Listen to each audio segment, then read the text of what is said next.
ಹೆಸರು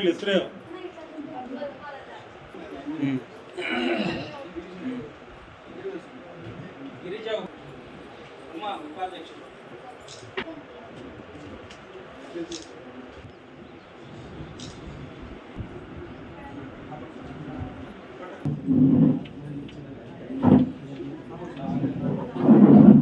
ಮೀನಾಕ್ಷಮ್ಮ,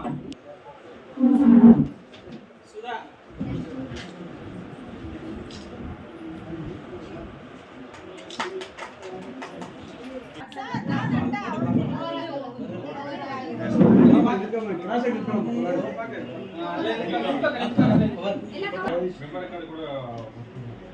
ಈ ಕಡೆ ನೋಡಿ.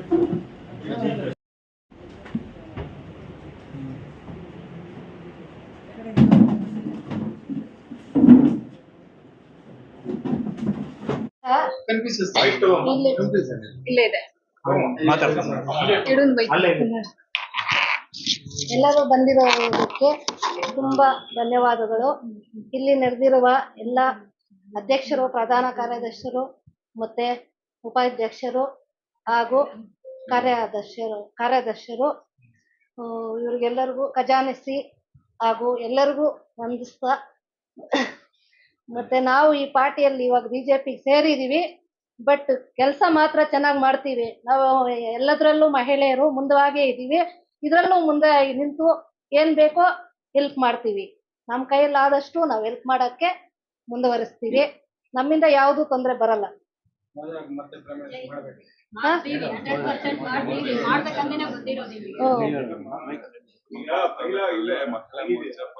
ದೇಶದ ಬಗ್ಗೆ ಮೋದಿ ಬಂದು ಮಾಡ್ತಿದ್ದಾರೆ. ದೇಶ ಹೆಂಗಿದೆ, ದೇಶ ಕಟ್ಟೋ ಪಕ್ಷಕ್ಕೆ ಹೋಗಿ ಸ್ವಲ್ಪ ಮಾಡಿ ಮೋದಿಗೆ ಬಿಜೆಪಿಗೆ ನಾವೆಲ್ಲ ಬಿಜೆಪಿ ಮೋದಿಯವರು 3ನೇ ಸಲ ಸರಿ ಪ್ರಧಾನಮಂತ್ರಿಯಾಗಿ ಮಾಡಲೇಬೇಕು ಅಂತ ಹೆಮ್ಮೆಯಾಗಿ ಹೇಳ್ತಾ ಇದೀವಿ. ಆಗತ್ತೆ, ಎಲ್ರೂ ಕಷ್ಟ ಬೀಳ್ತೀವಿ. ಮತ್ತೆ ಅವರು ಇವಾಗ ಎಷ್ಟೆಷ್ಟೋ ಕೆಲಸಗಳು ಮಾಡಿದ್ದಾರೆ, ಅವೆಲ್ಲ ಗಮನದಲ್ಲಿ ಇಟ್ಕೋಬೇಕು.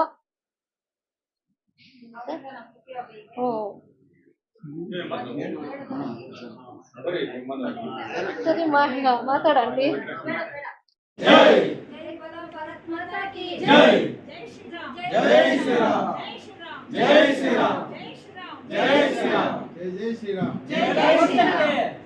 ಮಹಿಳಾ ಮೋರ್ಚಾಕ್ಕೆ ಜೈ ರೀ.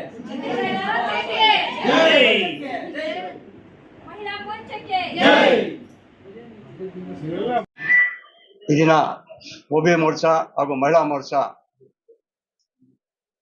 ಕಾರ್ಯಕರ್ತರ ಹಾಗೂ ಪದಾಧಿಕಾರಿಗಳ ಘೋಷಣೆ ಮಾಡುವಂತ ಈ ಕಾರ್ಯಕ್ರಮಕ್ಕೆ ತಾಲೂಕಿನ ಅಧ್ಯಕ್ಷರಾದಂತ ಸುರೇಶ್ ಅವರು, ಜಿಲ್ಲಾ ಒಬಿ ಮೋರ್ಚಾ ಅಧ್ಯಕ್ಷರಾದಂತ ಬಾಲಾಜಿ ಅವರು ಮತ್ತು ಇಲ್ಲಿ ಎಲ್ಲಾ ಪದಾಧಿಕಾರಿಗಳು ನೆಲೆಸಿದ್ದೀವಿ. ಈ ಕಾರ್ಯಕ್ರಮ ವಿನೂತನವಾಗಿ, ವಿಶೇಷವಾಗಿ ತುಂಬಾ ಮುತುವರ್ಜಿಯಿಂದ ಮಾಡ್ತಾ ಇದ್ದಾರೆ. ಇಂಥ ಕಾರ್ಯಕ್ರಮ ಎಲ್ಲ ಏನಕ್ಕೆ ಮಾಡ್ತೀನಿ ಅಂತ ಹೇಳಿದ್ರೆ, ಕಾರ್ಯಕರ್ತರಿಗೆ ಪ್ರೇರಿತಗೊಳ್ಬೇಕು ಅಂತ. ಅವ್ರು ಪ್ರೇರೇಪಿತರಾಗಬೇಕು. ಪ್ರೇರಣೆ ನಿಮ್ಗೆ ಸಿಗಬೇಕು. ಆ ಪ್ರೇರಣೆಯಿಂದ ಕೆಲಸ ಮಾಡಬೇಕು. ಇದನ್ನ ನಮ್ಗಿರ್ತಕ್ಕಂಥ ಒಂದು ವಿಶೇಷವಾದ ಹಾಗೂ ವಿಭಿನ್ನವಾದ ಪರಿಸ್ಥಿತಿಯಲ್ಲಿ ನಾವು ಎಲೆಕ್ಷನ್ ಫೇಸ್ ಮಾಡ್ತಾ ಇದ್ದೀವಿ. ಈ ಎಲೆಕ್ಷನ್ ಫೇಸ್ ಮಾಡ್ಬೇಕಾದ್ರೆ ನಮ್ಗೆ ಕೆಲವು ಅಸ್ತ್ರಗಳು ಬೇಕು. ಈ ಅಸ್ತ್ರಗಳನ್ನೆಲ್ಲ ನಮ್ಮ ಹಿರಿಯರು ಹೊಂದಿಸಿಟ್ಟಿದ್ದಾರೆ. ಅದರದೇ ಒಂದು ಭಾಗ ಮಹಿಳಾ ಮೋರ್ಚಾ ಹಾಗೂ OBC ಮೋರ್ಚಾ. OBC ಮೋರ್ಚಾ ಅಂದ್ರೆ ಸಣ್ಣ ಒಂದು ಇದಲ್ಲ, ಒಂದು ಪೇರೆಂಟ್ ಬಾಡಿಗೆ ಈಕ್ವಲ್ ಆಗಿರ್ತಕ್ಕಂಥ ಶಕ್ತಿ ಇರ್ತಕ್ಕಂಥ, ಜನಸಂಖ್ಯೆ ಇರ್ತಕ್ಕಂಥ, ಸ್ಫೂರ್ತಿ ಸಿಗುವಂತ, ಕೆಲಸ ಮಾಡ್ಲಿಕ್ಕೆ ವ್ಯಾಪ್ತಿ ಸಿಗುವಂತ ಒಂದು ಘಟಕ. ಹಾಗೂ ಮಹಿಳಾ ಮೋರ್ಚಾ ಅಂತ ಹೇಳಿದ್ರೆ ಹೇಳೋಷ್ಟೇ ಇಲ್ಲ, 50% ಅಂಡ್ ಎಬೋವೆ. ಈಗ ಹೇಳ್ಬೇಕಾದ್ರೆ 1 or 2% ಎಬೋವ್ ಇದೆ ಮಹಿಳೆಯರು. ಈ ಮಹಿಳೆಯರನ್ನ OBC ಇಲ್ಲಿ ನಡೆಸಿರ್ತಕ್ಕಂಥ OBCಗಳನ್ನ ಸರಿಯಾಗಿ ಟ್ಯಾಕಲ್ ಮಾಡಿ, ಒಬ್ಬೊಬ್ಬರಿಗೂ ಐಡೆಂಟಿಫೈ ಮಾಡಿ, ಅವ್ರ ಮನವೊಲಿಸಿ, ಏನಾದ್ರೂ ನಮ್ಮಲ್ಲಿ ಕಮ್ಮಿ ಇದ್ರೆ ಅದನ್ನ ಪೂರೈಸಿ, ಯಾವ ಸಂಶಯಗಳಿದ್ರೆ ಅದನ್ನ ಪೂರೈಸಿ, ಎಲ್ಲಾ ಕಡೆ ನಾವು ಪ್ರಚಾರ ಮಾಡಿ ಮೋದಿಯವರ ಸಾಧನೆಗಳು, ಮುಂದೆ ದೇಶಕ್ಕೆ ಇರ್ತಕ್ಕಂಥ ಪರಿಸ್ಥಿತಿ, ಆ ಪರಿಸ್ಥಿತಿನ ಹೆದರಿಸಬೇಕಾದ್ರೆ ಮೋದಿ ಯಾಕೆ ಬೇಕು ಅನ್ನೋದು. ಯಾಕಂದ್ರೆ ವಿಶೇಷವಾಗಿ ಈ ನಡುವೆ ನೀವು ಟಿವಿಗಳಲ್ಲಿ, ಯೂಟ್ಯೂಬ್ಗಳಲ್ಲಿ ನೋಡ್ತಾ ಇದ್ರೆ ನೆಗೆಟಿವ್ ಪ್ರಚಾರ ಸಿಕ್ಕಾಪಟ್ಟೆ ನಡೀತಾ ಇದೆ. ಏನೋ ಮೋದಿಯವರು ದೇಶ ಎತ್ಕೊಂಡು ಹೋಗ್ಬಿಟ್ಟಂಗೆ. ನೋಡಿ, ದಿನಕ್ಕೆ 4 ಡ್ರೆಸ್ ಬದಲಾಯಿಸ್ತಾರೆ. ಮೋದಿಯವರು ಸರ್ಕಾರ ದುಡ್ಡಿಂದ ಇವತ್ತಿನವರೆಗೂ ಈ 10 ವರ್ಷ ಅವ್ರ ಚೀಫ್ ಮಿನಿಸ್ಟರ್ ಆಗಿರ್ತಕ್ಕಂಥ ಒಂದು 15 ವರ್ಷ 25 ವರ್ಷದಲ್ಲಿ ಒಂದೇ ಒಂದು ನಯಾ ಪೈಸೆ ಕೂಡ ಸರ್ಕಾರದ ಡ್ರಾ ಮಾಡಿದ್ರು. ಅವರು ಕೊಡ್ತಕ್ಕಂಥ ಸಂಬಳ ಅದರಲ್ಲೇ ಅವ್ರು ಖರ್ಚು ಮಾಡೋದು. ಈ ದೇಶದ ಪ್ರಧಾನಿಯಾಗಿ ಕೊಳತ್ ಬಟ್ಟೆ ಹಾಕೊಂಡು ದೇಶ ಪ್ರಪಂಚ ಎಲ್ಲ ತಿರುಗಿದ್ರೆ, ಚೆನ್ನಾಗಿಲ್ಲರ ಬಟ್ಟೆ ಹಾಕೊಂಡು ತಿರುಗಿದ್ರೆ ಪ್ರಪಂಚ ಏನಾಗುತ್ತೆ? ಒಂದು ಪ್ರಧಾನಿಗೆ ಗತಿ ಇಲ್ಲ, ಇನ್ನು ದೇಶದ ಪ್ರಜೆಗಳಿಗೆ ಏನು ಪರಿಸ್ಥಿತಿ ಏನು ಅಂತ ನಕ್ಕೋತಾರೆ. ಅವ್ರ ದುಡ್ಡಲ್ಲಿ ಅವ್ರು ಏನ್ ಬೇಕೋ ಒಂದು ಈಸ್ಥೆಟಿಕ್ ಆಗಿ ಡಿಪ್ಲೊಮ್ಯಾಟಿಕ್ ಆಗಿ ನಡ್ಕೋತಾರೆ. ಅದ್ರ ಬಗ್ಗೆ ಟೀಕೆ ಟಿಪ್ಪಣಿಗಳು ಮಾಡ್ತಾರೆ. ಅಂದ್ರೆ ಬೇರೆ ಏನೇನಕ್ಕೆ ಏನೇನು ಮಾಡ್ಬೋದು ಅಂತ ಯೋಚನೆ ಮಾಡಿ. ಪ್ರತಿಯೊಬ್ಬರಿಗೂ ಮನಸ್ಸು ಚುಚ್ಚುವಂಗೆ, ಅವ್ರ ಮನಸ್ಸಲ್ಲಿ ನೆಗೆಟಿವ್ ಪ್ರಭಾವ ಬೀರುವಂಗೆ ಈ ವಿಪಕ್ಷಗಳು ಸಿಕ್ಕಾಪಟ್ಟೆ ಪ್ರಯತ್ನ ಮಾಡ್ತಾ ಇದೆ. ಆದ್ರೆ ಈಗಾಗಲೇ ಮೋದಿ ಅವರು ಮೋದಿ ಬಗ್ಗೆ ಬಿಜೆಪಿ ಬಗ್ಗೆ ದೇಶದ ಬಗ್ಗೆ ಪ್ರತಿಯೊಬ್ಬರಿಗೂ ಅವಧಾನ ಸಿಗುವಂತ ಕಾರ್ಯಕ್ರಮಗಳು ಸಾರ್ವಜನಿಕವಾಗಿ ಏನೇನು ಮಾಡಬೇಕೋ ಮಾಡಿದ್ದಾರೆ. ಆದ್ರೆ ಅಪಪ್ರಚಾರಕ್ಕೆ ಕೌಂಟರ್ ಕೊಡೋದಕ್ಕೆ ಮೋದಿ ಅವರು ಬರ್ಲಿಕ್ಕಾಗಲ್ಲ, ಪ್ರತಿಯೊಬ್ಬರಿಗೂ ಕೊಡಕ್ಕಾಗಲ್ಲ. ಪ್ರತಿಯೊಬ್ಬರ ಅಪಪ್ರಚಾರಕ್ಕೂ ನಾವು ಕಾರ್ಯಕರ್ತರು ಕೌಂಟರ್ ಕೊಡ್ಬೇಕಾಗುತ್ತೆ. ಕಾರ್ಯಕರ್ತರು ಕೌಂಟರ್ ಕೊಡ್ಬೇಕಾದ್ರೆ ಫಸ್ಟ್ ಕಾರ್ಯಕರ್ತರು ವಿಚಾರ ತಿಳ್ಕೊಬೇಕಾಗುತ್ತೆ. ಅದಕ್ಕೆ ತಾವುಗಳೆಲ್ಲ ಎಲ್ಲಾ ವಿಚಾರಗಳು ತಿಳ್ಕೋಬೇಕು. ನೀವು ಸಮಾಜದಲ್ಲಿ ಹೋದಾಗ, ಓಟ್ ಕೇಳಕ್ ಹೋದಾಗ, ಯಾರಾದ್ರೂ ಪ್ರಶ್ನೆಗಳು ಮಾಡಿದಾಗ ಸರಿಯಾದ ಉತ್ತರ ಕೊಡುವಂತ ಒಂದು ಸಾಮರ್ಥ್ಯ ಇರಬೇಕು. ಆ ಸಾಮರ್ಥ್ಯ ಬೆಳೆಸ್ಕೋಬೇಕು. ಇದಲ್ಲದೆ ಇನ್ನೊಂದು ವಿಶೇಷವಾದಂತ ಕಾರ್ಯಕ್ರಮ ಇದೆ. ವಿಷಯ ಇದೆ, ಕಾರ್ಯಕ್ರಮ ಅಲ್ಲ, ವಿಷಯ ಅದು. ಆ ವಿಷಯನ ಪ್ರತಿಯೊಬ್ಬ ಕಾರ್ಯಕರ್ತರು ಪದಾಧಿಕಾರಿಗಳು ಫಸ್ಟ್ ಆ ಜವಾಬ್ದಾರಿನ ನಿಭಾಯಿಸ್ಕೋಬೇಕು. ಏನ ಜವಾಬ್ದಾರಿ? ತಾವುಗಳು ಜವಾಬ್ದಾರಿ ತಗೊಂಡಿರ್ತಕ್ಕಂಥ ಪ್ರತಿ ವ್ಯಕ್ತಿ, ಪ್ರತಿಯೊಬ್ಬ ಪದಾಧಿಕಾರಿ, ಪ್ರತಿಯೊಬ್ಬ ಕಾರ್ಯಕರ್ತನು ಯಾರು ಬಿಜೆಪಿ ಪರವಾಗಿ ಕೆಲಸ ಮಾಡ್ತಾರೆ, ಎಲೆಕ್ಷನ್ಗೋಸ್ಕರ ಕೆಲಸ ಮಾಡ್ತಾರೆ, ಅವ್ರು ಮೊದಲು ತಿಳ್ಕೊಬೇಕಾಗಿರೋದು ನನ್ನ ಬೂತ್ ಯಾವುದು, ಆ ವೋಟರ್ ಲಿಸ್ಟ್ ನನ್ನ ಸಂಖ್ಯೆ ಏನು, ಈ ಎರಡು ಫಸ್ಟ್ ತಿಳ್ಕೊಂಡಿರ್ಬೇಕು. ಸುಮಾರು ಜನಕ್ಕೆ ಅವ್ರ ಬೂತ್ ನಂಬರೇ ಗೊತ್ತಿಲ್ಲ. ಸುಮಾರು ಜನ ಪದಾಧಿಕಾರಿಗಳನ್ನ ಕೇಳ್ತೀವಿ, ನಿಮ್ ಬೂತ್ ನಂಬರ್ ಅಂದ್ರೆ ಮೊದ್ಲು ಅದಿತ್ತು, ಅದ್ ಹಂಗಿತ್ತು, ಇದು ಹಿಂಗಿತ್ತು, ZP ಅಲ್ಲಿ ಅದಿತ್ತು, ಏನೇನೋ ಹೇಳ್ತಾರೆ. ಅವ್ರು ಸರಿಯಾದ ಇದಿಲ್ಲ. ಮತ್ತೆ ಇನ್ನೊಂದಾಗಿದೆ ಈ ಎಲೆಕ್ಷನ್ ಅಂತ ಹೇಳಿದ್ರೆ, ವೋಟರ್ ಲಿಸ್ಟ್ ಚೇಂಜ್ ಆಗಿದೆ.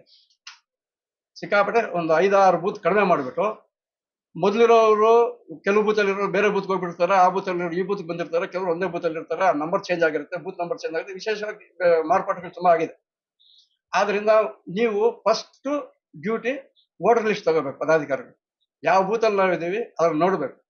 ಆ ವೋಟರ್ ಲಿಸ್ಟ್ ತಗೊಂಡು ಕಂಪ್ಲೀಟ್ ಅದ್ರಲ್ಲಿ ಎಷ್ಟು ಜನ ನಮಗೆ ಫೇವರ್ ಇದ್ದಾರೆ, ಎಷ್ಟು ಜನ ಎಗೇನ್ಸ್ಟ್ ಇದ್ದಾರೆ, ಯಾರು ನಮ್ಮ ಮಾತು ಕೇಳ ಹೊಲಿಸ್ತಾರೆ, ಮತ್ತೆ ಬೇರೆ ಯಾವ್ದಾರು ಕೊಟ್ಟು ಅವ್ನು ಹೊಲಿಸ್ಬೇಕಾ, ಬೇರೆಯವ್ರ ಕೇಳಿ ಹೇಳಿಸ್ಬೇಕಾ ಅನ್ನೋದು ಫಸ್ಟ್ ನಾವು ಅನಲೈಸ್ ಮಾಡ್ಕೋಬೇಕು. ಯಾರು ಕಾರ್ಯಕರ್ತರಿದ್ದೀವಿ ನಾವು ಅನಲೈಸ್ ಮಾಡ್ಕೋಬೇಕು.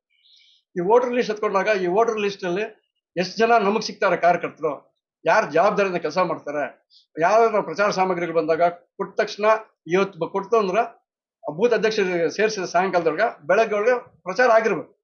ಒಂದೊಂದು ಬೂತ್ ಅಲ್ಲಿ ಒಂದು 10 ಜನ 15 ಜನ ಪ್ರಚಾರ ಮಾಡುವಂತವ್ರು ಒಂದೊಂದು ಪೇಜ್ ಲಿಸ್ಟ್ ತಗೊಂಡು ಅದನ್ನ ಮಾಡ್ಕೊಂಡು ಐಡೆಂಟಿಫೈ ಮಾಡ್ಕೊಂಡು ಒಬ್ಬೊಬ್ಬ ಕಾರ್ಯಕರ್ತರಿಗೆ 2 ಪೇಜ್ 3 ಪೇಜ್ 1 ಪೇಜ್ ನಮ್ಗಿರ್ತದ ಸಂಖ್ಯೆಗೆ ತಕ್ಕಂತೆ ನಾವು ಜವಾಬ್ದಾರಿಗಳು ಕೊಟ್ಬಿಟ್ರೆ ಆ ದಿನ ಏನೋ ಪ್ರಚಾರ ಸಾಹೇಬ್ರು ಒಂದು ಪಾಂಪ್ಲೆಟ್ ಬಂತು, ಒಂದು ಸ್ಟಿಕ್ಕರ್ ಬಂತು, ಒಂದು ಇನ್ನೇನಾದ್ರು ಬಂತು, ಟಕ ಅಂತ ಕೊಡ್ತಿದ್ರೆ ಸಾಯಂಕಾಲದೊಳಗೆ ಎಲ್ಲರ ಕೈಗೂ ಸೇರಿರುತ್ತೆ, ಎಲ್ಲ ಮನೆಗಳು ಸೇರಿರುತ್ತೆ.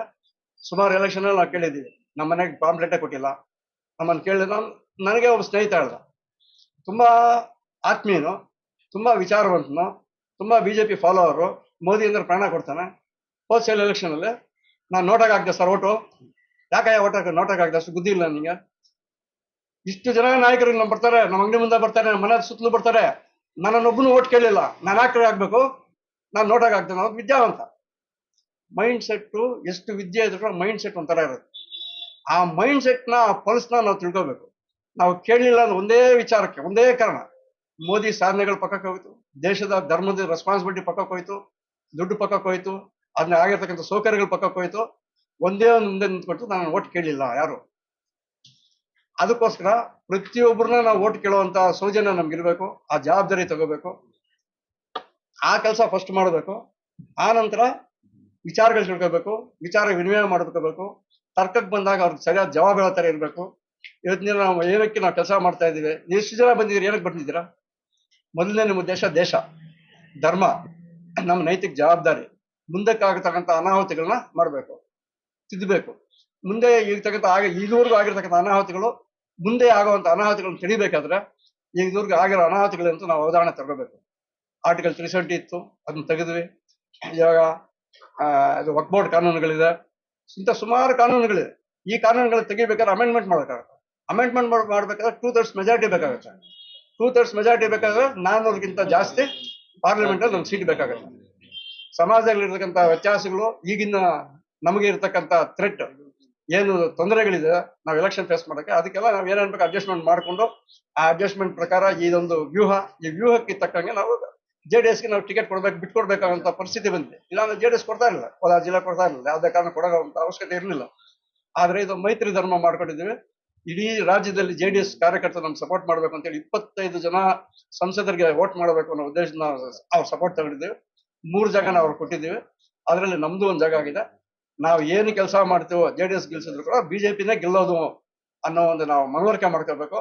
ಮೋದಿನೇ ಗೆಲ್ಲೋದು, NDA ಪಕ್ಷ ಗೆದ್ರೆ ಮೋದಿನೇ ಗೆಲ್ಲೋದು, ಮೋದಿ ಅವ್ರು ಗೆದ್ರೆ 405 ಕ್ರಾಸ್ ಆಗೋದು, 405 ಕ್ರಾಸ್ ಆದ್ರೆ ದೇಶಕ್ಕೆ ಬೇಕಾದ ಸುಧಾರಣೆಗಳೆಲ್ಲ ಆಗ್ಲಿಕ್ಕೆ ಸಾಧ್ಯ.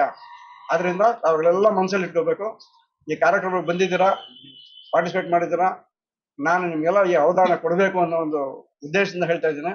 ಯಾವುದೇ ವಿಚಾರಕ್ಕೆ ಸಣ್ಣ ಪುಟ್ಟ ವಿಚಾರಗಳ ಮನಸ್ತಾಪ ತಗೊಳ್ಳದೆ, ಯಾರ್ಯಾರು ನೆಗ್ಲೆಕ್ಟ್ ಮಾಡಿದ್ರು, ನಮ್ಗೆ ಬೈದ್ರು, ನಮ್ಗೆ ಕೇರ್ ಮಾಡಿಲ್ಲ, ನಮ್ಗೆ ಹೇಳಲಿಲ್ಲ ಅನ್ನೋದೆಲ್ಲ ಪಕ್ಕಕ್ಕಿಟ್ಟು ಈ 25 ದಿನ, ಕೇವಲ 25 ದಿನ ಇದೆ. 26ನೇ ತಾರೀಕು ಎಲೆಕ್ಷನ್ ಬಂದು 26ನೇ ಎಲೆಕ್ಷನ್ ಬಂದ್ಬಿಡುತ್ತೆ.